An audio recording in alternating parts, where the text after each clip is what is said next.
firstly, thanks everyone for coming this evening. It's so wonderful to see so many new faces here, especially. Welcome to the Greek Cypriot Brotherhood. Welcome, Sophia. Thank you for having me. Thank you for coming.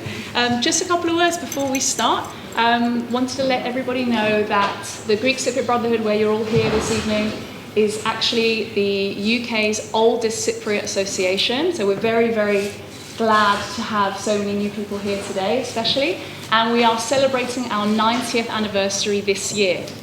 Ooh. We've got some incredible events lined up, including a dinner with the President of Cyprus in a couple of months. We have more fireside chats like this one. It's part of a series. We have the Adhelfότητας coming later in the year. We also have Nobel Prize winner Christopher Bissaridis coming later in the year as well. So please stay tuned. We'd love to see you there. And if you're not on our mailing list, please come and see us if you want to join that mailing list to hear about these events in the future.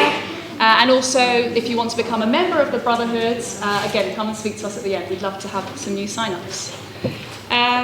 Okay, well, without further ado, we are all here for Sophia. It's really amazing to have you here. Thank you. Thank you so much to everyone who's come, especially on Mother's Day. I was a little bit nervous, I won't lie, actually coming today, but for me, it's like very, I feel very thankful that I'm surrounded by, not to disregard the men, but so many like vibrant, wonderful Cypriot women. I feel like, for me, as someone who lives in London and my mom is in the States, I've brought my tηta here, my φιλοξένησε, I've got all my family here. And it feels very special, and I do feel like the Cypriot community in general, just being a Kiprea, I feel like I will always have a family wherever I go of fellow Kiprei, and so it makes me feel very happy to be doing this today. So thank you all for coming. I really appreciate your support. Thank you. Yeah, no, you're right. It is Mother's Day today, so happy Mother's Day to all the mothers in the audience, and thank you for celebrating with us today.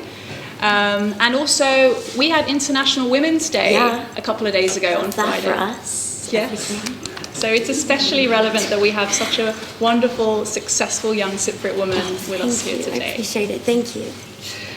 Okay, so what does everyone want to know about Sophia? We're here to find out a bit more about you. I think before we start, maybe let's set the scene a bit. I've got a video to show our audience. The first bit kind of shows you as the iconic artist that you are. Thank you. And then the second part is actually one of my favorite clips that I've seen of you in action. Enjoy. Θέλω να δείξω σε όλες τις γυναίκες ότι μπορούν να είναι όμορφες χωρίς να είναι αυτό που θέλουν όλοι οι άλλοι. Έχει απόλυτο δίκιο. Δεν μπορείς. Θα το κάνω τώρα. Αιώνια η λίμνη. Είναι λίγο βαριά. Γιώργο, άκου λίγο, Τάσο, μισό λεπτό. Δεν λέγαμε ότι αυτή η άνθρωποι δεν είναι ποτέ μοντέλο. Γιώργο, μπορώ να σου πω, αν μπορεί να βγάλει selfie, δεν σημαίνει μπορεί να βγάλει φωτογραφία. Δεν μιλάμε για selfie, αγάπη. Και τι μιλάμε. Δεν μιλάμε για selfie. Λέμε ότι δεν μπορούμε να πούμε όλες έχει δώσει σε όλους κάτι εξτρά. Το 2000 έτσι και έβλεπες ένα παιδί, δηλαδή έτσι και μπορείς να πας 22 χρόνια μπροστά και να δεις τα άτομα τα οποία είναι στη μόδα το 2022. Κάνεις λάθος, εγώ περπάταγα στον Al Couture με Alec Wade. Period! Με τη Ιαπωνέζα, με πολύ γυάλτο. Πες το! Με τη Ιαπωνέζα της φακίδες στην Ανέλη. Ναι, αλλά ξέρω αν περπατάνε. Oh my God. Well, actually, when we put the stage in, I was wondering about the chairs because you seem very comfortable on the floor or everywhere. I love the floor. You're not limited to the chairs, just so you know. Thanks. I want to show off my jeans. These are actually Turkish Cypriot branded shoes. So tell us my best friend Layla's family and Alara's here somewhere. For me, I think it's very important to show that there are Cypriots in fashion who are undeniably killing it, like doing the most amazing things ever. So I was like, I'll wear these specifically today in honor of Layla, who couldn't come today, but as well for her Bapu, her grandfather, who's Turkish Cypriot and was also displaced in the Bolemo and everything. So yeah, I just wanted to give a little shout out there because it's very important to me. That's amazing. Yeah. And they're stunning shoes. So, I think everyone here knows who you are, but do you want to tell us a little bit about your journey, how you started out, where you came from, to where you are today? It's a big question. It is a very big question. And we can split it up, but however you want to answer. So my papa is a πρόσφυγα. He's a refugee. He's from Yalusa, and my mom was born and raised here, but her family is from Ayos Andronikos. And so for me, when they moved to America and started their family, they had me and my brother. We're first generation Greek Cypriot Americans. And it was a very, very, very small Cypriot community for us. So from the moment I was born, my family was also my friend group. And I think that is very similar for a lot of us. Like my first best friend, my always best friend will always be my mom, because she understands kind of that feeling of wanting to excel and do whatever she could, but also I think we have a tendency as Cypriots as well to try to keep our family close to us, because it's, we come from a very small place. So I think leaving your family is a big thing. And so for us, when we were in America on our own, we became very close. And so also being in a community of Greeks from Greece, it made me want to be even more close to my Cypriot heritage, because I'd never really connected with the Greek community. I don't know why, but I've always connected with anyone who's Cypriot, from any type of Cypriot background, whether you're Lebanese Cypriot, Turkish Cypriot, Italian Cypriot, Greek Cypriot, whatever. For some reason, I've always connected with that. And so for me, growing up, I grew up in a very small town in Annapolis, Maryland, and I always knew I was different. And my papa went to London School of Economics and everything here, and he was always telling me, Sofia, na pais panepistimion, you're going to go to university, you're going to become an accountant or an eye doctor, you're going to fix my eyes, and you're going to kill it. And for me, I was always doing what my mom always wanted to do. My mom, she worked at Harrods. She was promotions manager, and she was assistant to suede and leather buyer. She was always very creative. Like she, from a young age, always wanted to do something creative. And my mom always encouraged me to just do it. Like, listen to me. Forget what your dad's saying. You're going to do what you want to do, and I'm going to push for you to do it. And so every day I would wake up, I'd go to school in like full latex outfits. I remember putting talcum powder on my skin every morning to get into these cat suits. And like I'd wear the craziest outfits, because for me, I'd always found that I don't need to impress anyone around me, because my friends, the people I'm closest with are my mama, my papa, and my ari at home, my brother. And so I think for me, feeling that sense of belonging already with my family allowed me to explore what I wanted to do. And so for me, in school, art was my biggest thing. It was always something that I felt like, so just a bit of context, my papa, he understands English, obviously, but he's not like fluent in English. And my brother he's very smart. He's valedictorian, Yale graduate, Harvard Law School, works now at Supreme Court Justice as a lawyer. He's incredible. Wow. He's a year older than me. Could not be more opposite to me, but also could not be more the same as me. And my brother would always go to my papa and say, Papa, look at this essay I just wrote. I just got like a perfect score, blah, blah, blah. And my papa would be like, that's very good, Darimu, And then I would always feel like, wait, Papa, I think he's going to respond more to my artwork because he can see it. And so I would always draw like the most beautiful things. And even in school, I wasn't accepted by a lot of I don't like to say it, but a lot of the Xeni, a lot of like the Americani and stuff. It was a very small community of American people who'd never left this town. I found that it was not only because I looked different, I dressed different, my family, they didn't speak. Whenever my mom would talk to me on the phone, or my papa or my brother, we would talk to each other in between classes. We wouldn't be speaking in English, we'd be speaking in Greek, so they didn't know what we were saying, sort of thing. I think we all do that now, we're all guilty of that. But I always found, though, that the way I could escape was by drawing and painting and creating my own creative, vibrant universe that I always wanted. people to be proud of me for. And I mean, I was also top of my class with school, but for me, art was always the thing for me.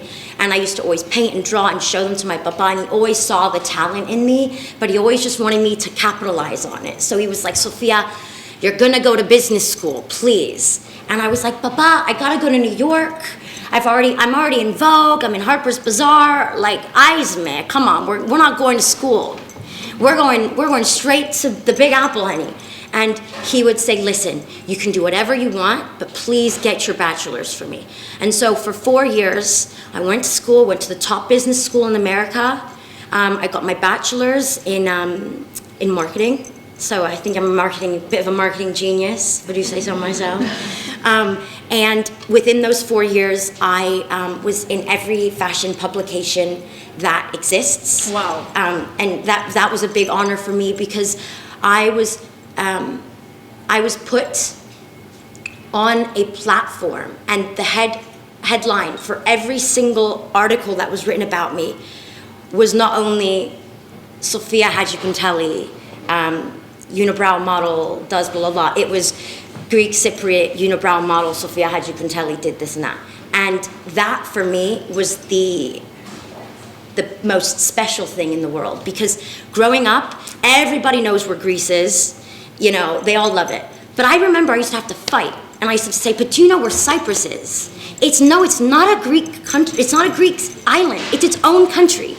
And I remember I would always advocate for this place, and I feel like it's because I was so proud of what my mama left behind in London to start a new life, and what my Yambapu left behind in Cyprus to start a new life, and what my papa left behind in Cyprus to just give London a chance. And then coming to America and struggling and working at fast food restaurants and getting his master's at the same time in order to show me and my brother that if you work hard, you can accomplish it. I worked so hard throughout those 4 years, and once I graduated university, I was already signed with my first modeling agency in London.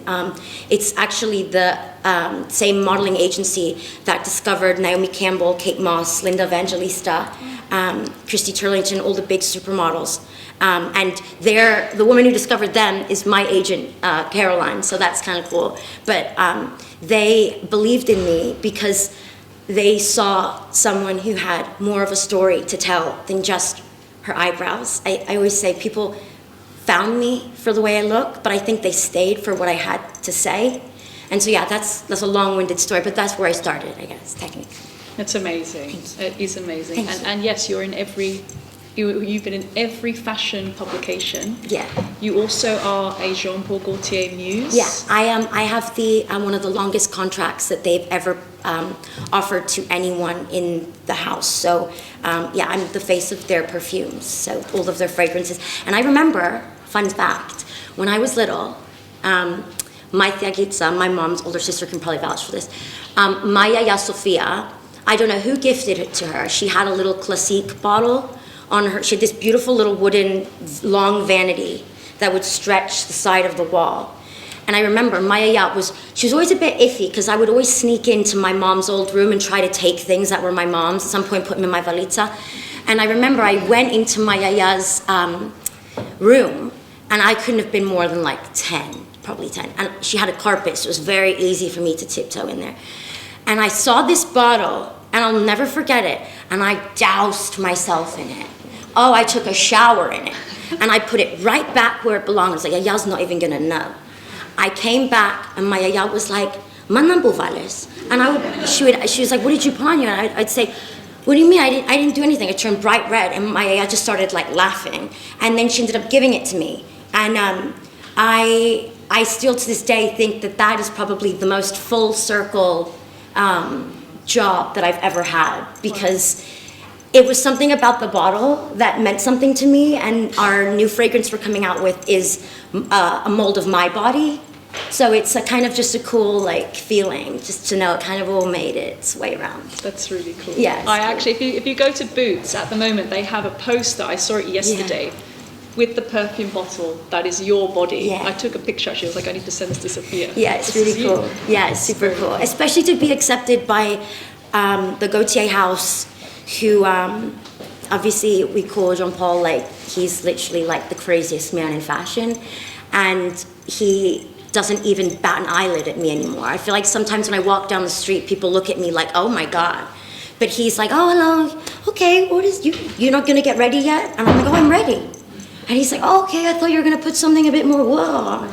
So it's cool because obviously it's difficult, you know, to be yourself these days. And so for me, it's the best opportunity ever for me to be myself. Yeah. And I think that links in nicely with your beauty activism. Yeah. So you obviously have this very unique look. It would be interesting for us to hear, how has that been received? You kind of touched on it earlier. I also heard one of your previous interviews where you talked about getting death threats. Oh, yeah. Like, tell us a bit about how it's been received. Okay, so I think, I'm really not even just saying this because it's Mother's Day, like truly. Ever since I was little, I always thought that my mom was the most beautiful woman I've ever seen, truly. Even to this day, whenever I post a picture of my mom, I get way more likes on her pictures than I do on mine. And for me, I'm so proud whenever someone says, oh, you look like your mom. I'm like, really? Oh my God, thank you. Because my mom is truly the most beautiful woman I've ever seen. And she, ever since I was little, had the thickest eyebrows, like ever. And she'd always go through little phases where she'd pluck them a little bit and they'd grow back the next week, so it was never a big deal to her and blah, blah, blah. And she used to always like threaten me, like, don't you dare touch your eyebrows, Sophia, don't you dare touch your eyebrows. I'd be like, okay, Mama, I'm not gonna touch them, I'm not gonna touch them.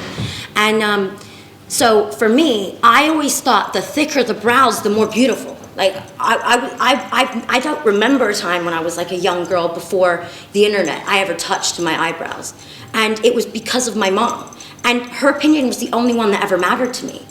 If someone like, I don't know, in the news, like someone who's famous, for I don't know, like Kate Moss or something, said, thick eyebrows are in, they probably would have gone through one ear and out the other. But if my mom said thin brows are in, I would have been like with a shaver, like zzz, zzz, because I just always thought that she was everything. I still to this day think that. She's always had the most incredible eye for everything. And so for me growing up, I always liked experimenting with my look. I dyed my hair red at one point. I like shaved the bottom of my hair. I used to always change my look, always. I bleached my brows once and then dyed them navy blue. I remember at one point I made them super straight. I plucked the middle at one point, came back the next week. I was like, yeah, I don't really like it. I think I prefer my unibrow. But everyone who was always around me, and even like on my baba's side of the family as well, and like on my mama's side, everyone always had really beautiful thick eyebrows. And even in Cyprus, like, I mean, I don't even think that my look is that unique. Like, I truly don't. I just think that there's not enough people embracing it. So like, for me, being one of the first, I never thought of it like, I'm claiming this. Because people have been doing it way before me. But I think I might have been one of the first who truly did not care what anyone said. Because if you weren't someone who I cared about, what you said, it really meant nothing. And I'm happy I was almost that stubborn about it. And so the death threats and the negativity I got online as I became really well known online, it really meant like nothing to me. It was difficult at first because for me, I was so used to getting bullied and picked on in person. And that was way worse than online. And so for me to get bullied and picked on online, I was like, oh, this is nothing. Like, I don't even know these people. Like, they're in the middle of nowhere. I'm never gonna meet them. They don't know who I am, don't mind. But it did bother me though for the people who would message me and say how inspired they were by me, because I didn't want them to think if they did what I'm doing, they're gonna get the same criticism. And my brother used to always say to me, Sophia, if you're gonna look different in life, you can never expect someone to not look at you. And I said, I know, Adi, but I do feel like it makes me sad because I don't want someone else to get the same criticism I'm getting. And because for me, I feel like a lot of people were just scared or intimidated or confused or told, you know, you've got to get rid of these beautiful eyebrows because it just shows that you're a hairy person and we don't like that. But I think that's the most beautiful thing in the world. There's people who put my whole head has fake hair in it. and there's people getting rid of their eyebrows. Like, you guys have to, I feel like in my culture, there's this stigma when it comes to getting rid of things that we're naturally like born with. And so for me, I felt like it was, in a way, it transformed from I'm doing this for me to I'm now doing this for young people who I just want it to be easier for them to be able to make a decision. You know, when they grow up, to say, oh, okay, I won't be the only person, I won't be on my own. There'll be at least Sophia Hadjipanteli, who's already gotten all of the hate from it. And she's fine, she's living life, she's embracing it, she's proud, I'm very proud of it. And so yeah, that's sort of where it kind of all came from, but I don't take negativity as a reflection on me, like criticism at least. I always take it as a reflection on maybe the circumstances other people have maybe been put in, and it's a reflection in a way. Yeah. Yeah. No, I mean, you are a very strong woman. Thank you. And I think maybe a lot of young women in the audience here today can learn something from that attitude. Because I think, we all, at some stage in our life, have been subject to bullying or these kind of, criticism or negative feedback. So it's and I mean, do you have anything you want to add as a message to anybody in the audience who might be facing similar issues? I always say, whenever I think of let's say you're in a bad place, or you're going through something, or let's say you're just looking in the mirror and you're like, oh God, I just can't with myself. Because listen, we've all been there, we're all there sometimes. That was me last week. I was like, oh my God, Sophia, honestly. And then, like yesterday, I was like, okay, I love. But I always think of little Sophia.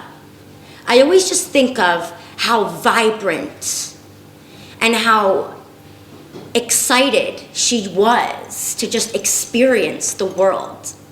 And I always think about, when was the moment in my life that I started noticing the flaws in the mirror? Because I know there was a time in my life where I didn't. And obviously I was younger, I was naive and things like that.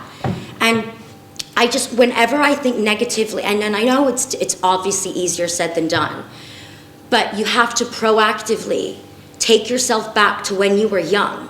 Like the cutest little thing, just think about yourself for a second. And think, if they were sitting right next to you, would you put on a happy face for them, or would you put on like, I'm not happy with myself face? Because I know for damn sure I would be like, Sophia, you are the most beautiful thing I've ever seen. And anything anybody else has to say, it's like, just let it go. And so I always think about little Sophia. And obviously at the end of the day, we have to sleep with ourselves at night. There's no one else that has to live in our mind. It's just us. And it can be a difficult place, but I think if there's anyone who knows you more than yourself, it is you. And so I think that it's difficult, but I do think that's why it's so important to just try to stay as close to like your roots, wherever you like were raised, and your most pivotal memories, and like your family and the people who were there with you when you were young. I always think, like, whenever I feel down, the only person I want to talk to is like my tia Gitsa when I'm here. Because she is like the one person I will always remember in my like life when I was a little excited girl.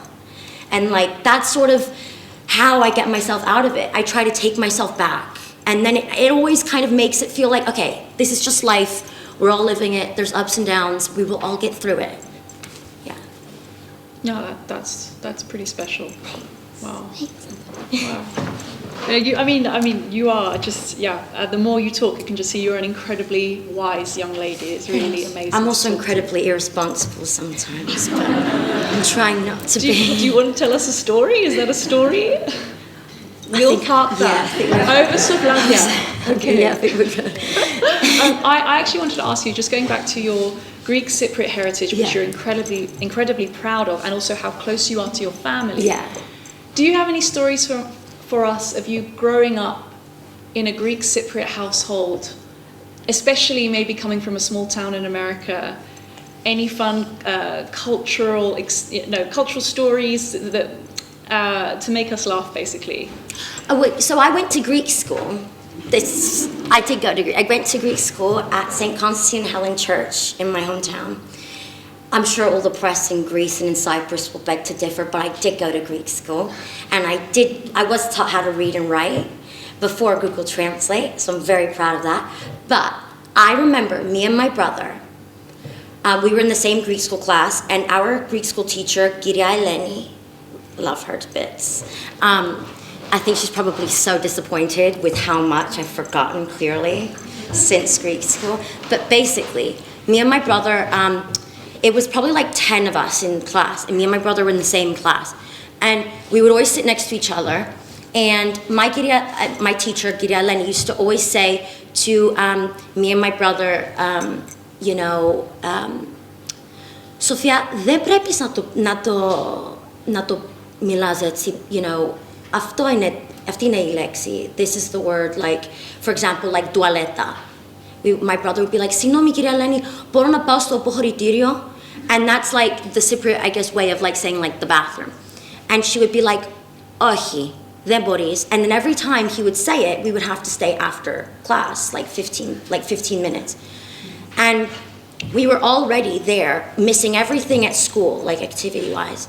And every time, it was like he was just going in his one ear and out the other. And my Kyria Eleni used to always say to me, είναι και, όχι και, είναι αυτό, όχι τούτο. It's like those sorts of things. And then what happened was, my brother would constantly keep ignoring this woman. And we would stay hours after class. And my papa would be waiting in the car, like, να μπω κάμεν τώρα ο φως σου. And I'd be like, Papa, honestly, I don't know what it is. He just will not say the proper word. And my brother would say, Papa, I'm sorry, ξιάσα, like, τι θέλεις? And my papa would be like, just πέτω για να φύγετε. And every single time, we had it 3 times a week, we would get taught this Greek or whatever, and then as soon as we'd come home from, like, Greek school, my mom would be like, να που θέλετε να φάτε? And then I would just forget it. And then it would be every single day. Greek school was supposed to be an hour and a half. We were there for 4 hours. Every single day. And that for me was the funniest thing ever, because imagine 4 hours, 3 days a week, and I left remembering nothing. And so I just find that really funny, because I don't know, like, I just think that's like, me and my brother were clearly just so stubborn, like something in our genes was not going to click, like we're just not going to say it the way they want us to say it. And so I do find that that's funny, but yeah. Oh dear. I also want to ask you about Cyprus. Do you go often to Cyprus? Or? Well, as often as I can. Okay. I mean, this is controversial, but actually I don't care. I much prefer Cyprus to Greece. My Yayambapu are up there saying Galanalalis, because I just find that, I don't know what it is, whenever someone just says to me, Bos pais, is it Gala? Like, you know, I just feel like at home. I feel like I'm with my mom and my dad. And I'm like, hey, perfect. This is what I want. And so I always find at home. Yeah, no, I go to Cyprus as often as I can. Whenever I get time off, I do try to go. But I've not been in quite a while, in quite a long time. We'll have to fix that. Yeah, definitely. I mean. And I don't know if you're following the news, but there have been some attempts to restart the negotiations to hopefully find a solution to the Cyprus problem. What is your vision for the Cyprus of tomorrow? I always say I'm Cypriot. I never say to people, I'm Greek Cypriot, I'm Greek from Cyprus. I just say I'm Cypriot, because I'm proud to be from a small island that doesn't matter where your cultural background is. If you know Cyprus, you know me. And we have this underlying understanding of what our country's been through and how many people have been displaced from totally every single background. And I do remember, like, my papa, he was a tobacco merchant, and he had, like, the kapna in Cyprus, and he literally went from one day having everything to the other day having nothing. And my dad as well, and he was like roughly my age, maybe like a bit younger. And still to this day, my papa just always says to me, like, "Kala namastin," like, all you need is, like, υγεία, είναι το καλύτερο πράγμα που υπάρχει. And I do find that the reason that the Cypriot people are so hardworking is because just as easily as we can earn it, it can be taken away. And I do find that there's like a different ethos, I think, about the mentality of being Cypriot. It's almost like this feeling that at least everyone we love is here with us. Like, we love our neighbor, regardless of what kind of Cypriot they are. They're our neighbor, and they're like family to us. And I do find that for me, all I want is to have like that unity that I know that the people of Cyprus have. And I feel like it's just, I think even when my bapu and like even my dad and my mom and like everybody like that I know, they're just craving that feeling of like community, just being like put back in the country where it once was. And like, I just feel like for me it's sad, but I also think it's such an amazing opportunity to show people, like, for me, I mean, the reason I say I'm Cypriot is because being Cypriot means you're not only Greek Cypriot or Turkish Cypriot or Lebanese Cypriot, but also you have Italian in your heritage. You've got French in your heritage. You have British. There's so many different like cultures and things that are part of our language, and it's not broken Greek. It is Cypriot. It is a Cypriot dialect. It is its own language. It is of the most ancient languages in the world. And the reason that it's so special is because you can't really open a book and learn it. You have to be immersed in the culture, and you have to know people, and you can understand people and speak with people and learn it like that. And I think that is the most special thing, because, you know, it's easy to just say you're something, but then to be something is totally different. And so, you know, you could say that you're, I don't know, Turkish Cypriot or Greek Cypriot or, I don't know, like Armenian Cypriot or something, but to actually be Cypriot, to have that Cypriot at the end of it, it means that you're aware of how much culture is intertwined in just that one word and that like ethnicity. And for me, that is so special to me. And it's so special to my brother as well. Like, I mean, I remember he used to always say to me, "Sophia, I'm so happy that I took Spanish in school." And I was like, "Why, Ari?" And he was like, "Because I swear so many words. I'm like, Papa and Mama say them all the time." And I'm like, "Really?" And he was like, "Yeah, but Bobby," like his name's Haralambos, he's like Greek from Greece. He was like, he has like no clue. And I'm like, "How do you not understand this?" And he would be like, "I don't know, I just don't." And he's like more fluent in Greek than my brother. And he was like, "Oh, well, you know what? Thank God that, you know, we're Kipre, because clearly I kind of understand what they're saying here. And my brother did really well in Spanish." But like, I think that for me, that's the most special thing, is having that unity among our country. Yeah. Well, I think it's amazing that we have advocates for Cyprus like you, who are young and, you know, top of your games. I think it is wonderful, and that you speak about Cyprus with such love and passion. That's amazing. I'm so proud of, whenever I meet someone who's Cypriot, especially in my industry, which is one of the most difficult industries to get into, I'm so proud. I will literally do anything I can to help them, like truly. Because I do feel like when I moved here, if it was not for people like Sofia who she's one of my dear friends. She truly like paved the way for getting Cypriot talent into fashion. If there wasn't for people like Anya Yabanis, who's like the head of like these huge stylists, and who just brought my name to the table, because they knew how difficult it was going to be for me as a Cypriot person, I probably wouldn't be where I am today.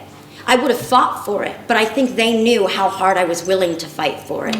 And I think that for me, it's just so important to just show the Cypriot talent that I did witness when I shot my L'Officiel Cyprus cover in Cyprus, which I'm very happy about, because apparently it was the first hard cover copy of L'Officiel Cyprus, and they didn't want to put it out as a hard copy because they didn't think it would do well in Cyprus, and it did extremely well, so I was really happy about that. But I discovered so much incredible Cypriot talent, like the stylists there, the artists. There's people making scarves out of like plastic water bottles, like at their homes, like just from like by hand.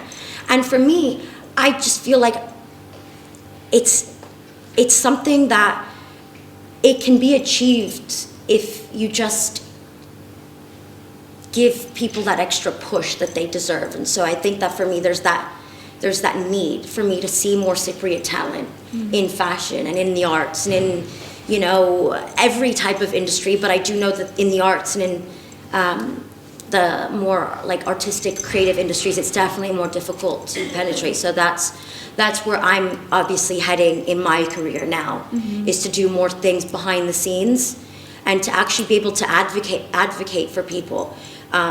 Because I don't know who it was who did my very first Vogue USA article that just blew up my career.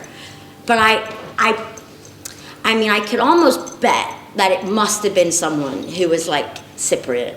I mean, it probably wasn't, but it might have been. Because if there wasn't for that one person, who knows what would have happened. So I do feel like just being able to help other people, it's kind of part of my upbringing and my heritage. Yeah, you give back because people helped you. Yeah, it always comes back around as well. Makes sense. I just want to quickly check the time. Yeah, we are just about up. This was amazing. Oh God, I'm a chatterbox. No, you're amazing. I want to open the floor for questions, but before we do, just conscious it's Mother's Day today. Oh God. And should we call Maritza? I think we should give your mum a call.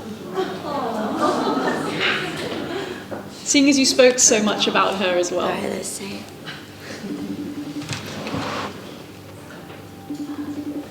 Is my volume on? What's she not answer? Edin. Hey, Mama! Say hi, everyone! Happy Mother's Day! This is my Mama Maritza. Her name's also Maritzu. Hi to everybody. How are you doing, Sophia? Hi, everyone. We just wanted to say hi and Happy Mother's Day. Sophia, did you see everybody, all my friends? Yeah. Barbara? My mom's yelling for Barbara. Where is it living? My mom's brought all of her little friends here today as well. They're all here in my place. All right, so I just wanted to say hi. Happy Mother's Day. Tell everybody Happy Mother's Day. Happy Mother's Day, Maria. Bye, Mama. All right, I shall let her go. Yeah, you can. Listen, Bye, Mama. Love you. Love you. Bye. Aww. Oh my God, she must have been ready for that because her makeup was on. Ladies and gentlemen, thank you, Sophia, for coming to speak to us. Thank you so much. I'm going to ask for a round of applause and then we'll open for questions. Yeah.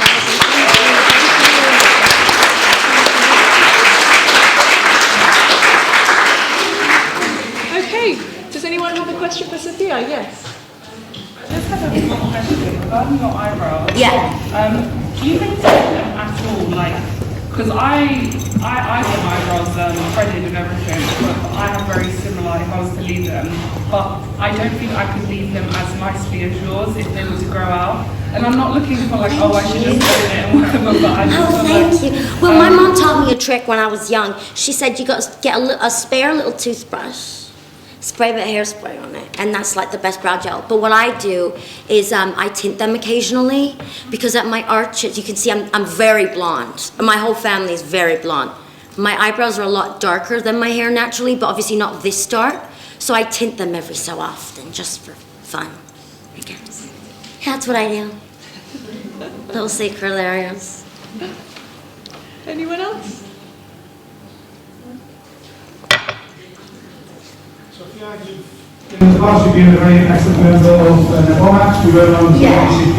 What would your advice be to the young people here that have been slightly hesitant to get involved, not knowing anyone, maybe being hesitant to go on that trip? What would your advice be? All right, so actually, fun fact. So Antonia's little sister Mary, where is she? There she is. When I was 19, 20, I don't remember, I went on NDCP, which, if you don't know, it's like a trip where I don't remember what the age bracket is, but basically you get to go and meet you go on a 2-week trip. You get to stay in Cyprus at the Estias, which we love. It's the like housing for the Panepistimion Kipru, which is the University of Cyprus, and you get to do like a course there. But then you also get to meet Cypriots who are from like South Africa, like Las Vegas, Australia, like Europe, like Canada, like so many places, like America. And my brother went on it the year before me, and he had the best time of his life, truly. And when I went on that trip, I was so nervous, but I think that might have been one of the more pivotal moments in my life, because I just graduated high school, and I always knew I connected more with like my Cypriot culture, but to actually have proof that there's people around the world who are the same age as me, who I had the most incredible time with, it was truly like that, it just solidified it for me, that I think there's just that like beauty in being able to learn more about your culture with other people of your culture who are also like the same age and things like that.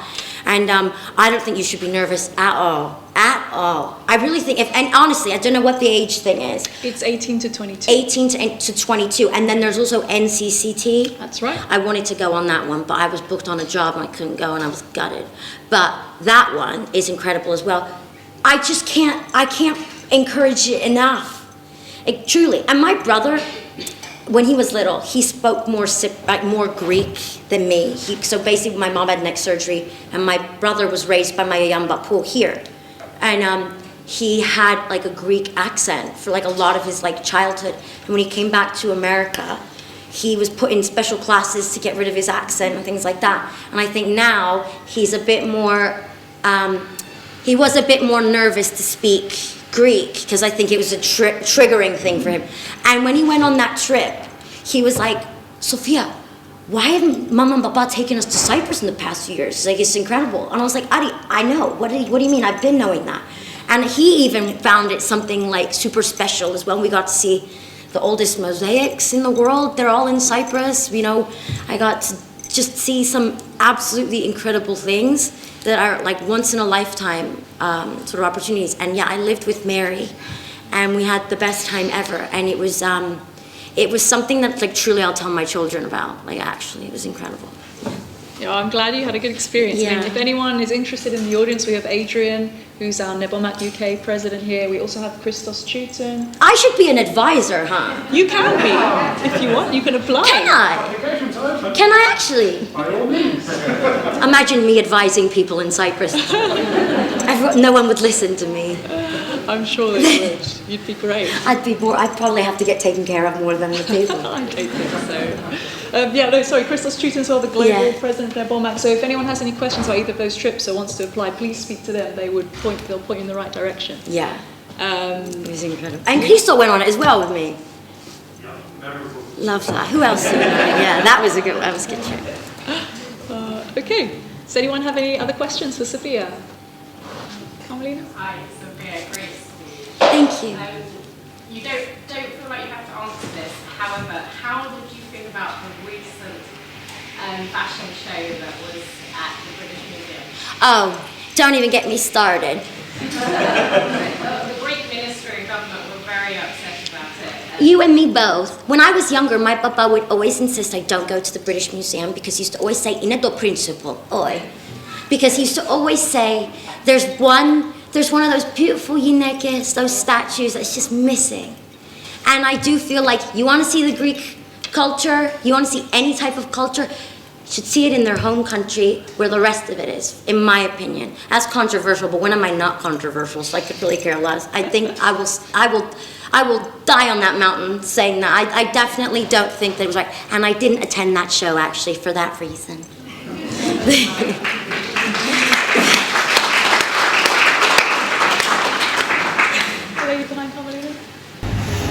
So did you have a question? Yes. Hi, Adonina. Hi, Sophia. It's a really empowering speech. It's lovely to hear Cypriots with that platform really celebrating our ethnicity. We're experiencing like a wonderful boom of Cypriots in the creative industries, many taking those first steps, and you've given us some great advice already, but for those who are maybe at the beginning or just starting to build their profile, what would be your sort of golden piece of advice for them? Oh, I would say I've been told no probably more than yes in my life, even before I was working in this industry. And you can turn a no into a yes, always. But also, I always look at the creative industry like there's a time for everything to happen. So I remember when I was 17, I was optioned for a Jean-Paul Gaultier like fragrance campaign, just the global one, which is like a one thing. You never work with them again. You do it once, they'll never book you again. And I was optioned, I was almost there, and then they dropped me, and I didn't get it. I was gutted. And then 5 years later, I was picked up to be like the face of their fragrance. But then, in my eyes, I was like, I'm never gonna get that again. Because they didn't want me then, they're not gonna want me now. And I do think that in this industry, it's like, you have to look at it like a swimming pool, and you're all in lanes swimming. When you're swimming, if you go turn to the left and the right to see everybody else swimming, you're only gonna slow yourself down. You will reach the end. You might not reach it at the same time they will, but it's almost better that you don't. Because then you'll have your own moment of like a applause and a congratulations, instead of all at once, you know, you'll get almost outshined, if that makes sense. So but I do feel like as well, there's some incredible Cypriot casting directors, agency owners, like production coordinators and things like that are Cypriot, and they're not very big online either. So if you were to like just do a little bit of research, and even I can tell you afterwards of like, and go and just contact them on Instagram or whatever, and just tell them, you know, hi, I'm Cypriot, I'm here, I'm willing to work my golon off. They're not gonna tell you no. And worst case scenario, they tell you no, you go to someone else, they might tell you yes. They might tell you no, but then you go to someone else and they might tell you yes. Eventually someone will. And if they all tell you no, I won't. You come to me. Thank No, thank you. Any more questions? Yes?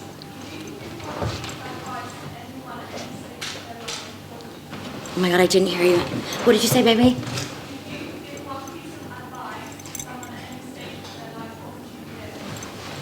Oh, that's a good question. I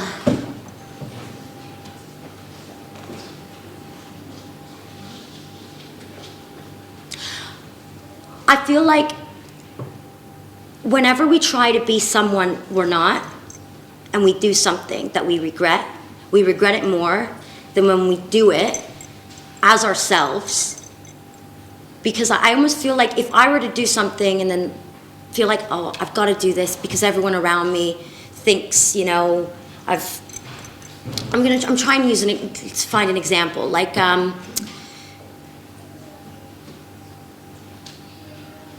every decision I've ever made in my life, whenever I've made it as Sophia Hadjipanteli, I've never regretted it, ever. As soon as you start making decisions because you think people around you will think it's like nice or a good decision, that's when you'll start living with regret. And so I always feel like we can grow from, you know, mistakes, but you can never go back and like be yourself again and change that decision, if that makes sense. Because if you look back on it and you say, that wasn't even me, like rats, I did that because someone else friggin' made me want to do it or pressured me, you'll always kick yourself. But I think you should always do everything with your chest. That's what I always say. And then you can deal with the repercussions later. But do it as authentically as you can. It's difficult, obviously, in certain stages of your life. But I do remember when I was even young, like tiny little girl, and people used to pick on my brother. And they used to not want him to play with them, for example. I used to go up to them and say, you better play with my brother because you're upsetting him. And they used to think I was like the weirdest girl ever. Oh my God, Eris, your sister's so annoying. And still to this day, I'm like, good for you, girl. good for you for standing up for your older brother who didn't need you to stand up for him. Like, I always feel like it's just something you can always, like, look back on. Because if I didn't stand up for him, I'd be thinking about it back on, like, oh my God, are you serious? You didn't say anything for Adi, but even though you didn't need it, I still did it, and I'm very happy about that. But I just think, just try and keep to who you are. Yeah. Go. I have a question. Sophia, you are so inspiring. This has been an absolutely amazing night. I know you mentioned like your family law, but I was wondering, who is your inspiration? 'Cause I think you're all our inspiration, so who's yours? Who is my inspiration? I want to say my mom, but then whenever I think of my mom, I always think of the women who came before her. And so I just feel like, I've got to say, as like a collective group, I have to say, like, I'm inspired by the women who I'm named after, who I used to idolize, who used to encourage my love of glitter and glitzy things, who used to tell me to stand up for myself. And all of those women were always mostly ridiculed throughout their life. At one point or another, were put down or made to seem like not bad people, but were always criticized. And I look at them, like I look at my yayas, my tia, my mom, and I just think to myself, if it was not for you all truly being like proper gυναίκες, like someone's gonna look out for the other one, I wouldn't be who I am today. I truly think I'm inspired by strong women who have the strength to say, no, that's not for me. But I will encourage you to do that because I don't want to see you not accomplish your goals and your dreams because maybe I wasn't given the chance to. And so I feel like I'm honestly, in a way, I'm kind of living for them. I'm living for the women in my life who never got a chance to have the life that I have. Yeah.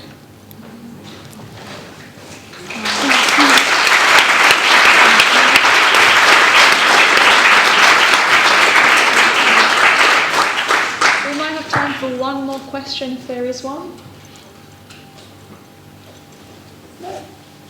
Well, Sophia, I just have to say, I'm sure we're all thinking it's been amazing to listen to you. Thank you so much for having me. Thank you for coming. It's a real pleasure. And yeah, keep up the good work. Thank you. Yeah, we're all here supporting you on the ground. Thank you. Yeah, and I think now we can close and we can enjoy the souvlakia. Just before we finish, just one more reminder again, if anybody wants to sign up as a Brotherhood member or join our mailing list to hear about more fantastic events, such as what we had tonight, speak to myself or Christos Karoli, who's the Vice President of the Brotherhood here with us. Cool. We would love to see more of you more regularly. Okay, thank you everybody. Thanks for coming. Thanks so much.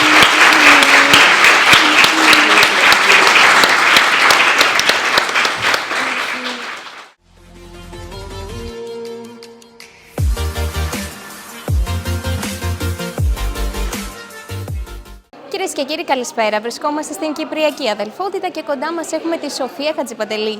Σοφία, καλώς όρισες στο Λονδίνο και σε ευχαριστούμε πάρα πολύ που είσαι σήμερα κοντά μας. Ευχαριστώ, καλά να είμαστε και είμαι πάρα πολύ ευχαριστημένη και περήφανη να είμαι εδώ at the Cypriot Brotherhood στο Λονδίνο και για μένα αυτό είναι πάρα πολύ σημαντικό για να μπορώ να γνωρίσω, να μιλήσω με πάρα πολλές vibrant, δυναμικές γυναίκες, σαν Κυπρέα πούμε.